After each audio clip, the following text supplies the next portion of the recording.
তোর আপন ছিলাম না সোনা বন্ধু রে, আমি কি তোর আপন ছিলাম না।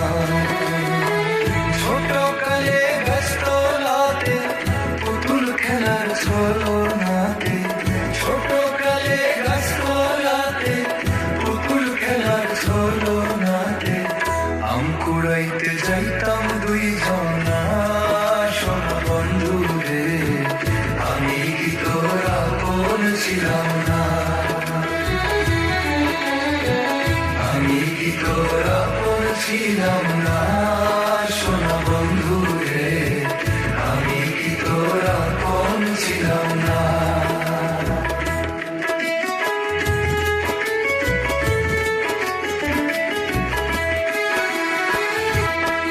খেলার সাথী যখন ছিল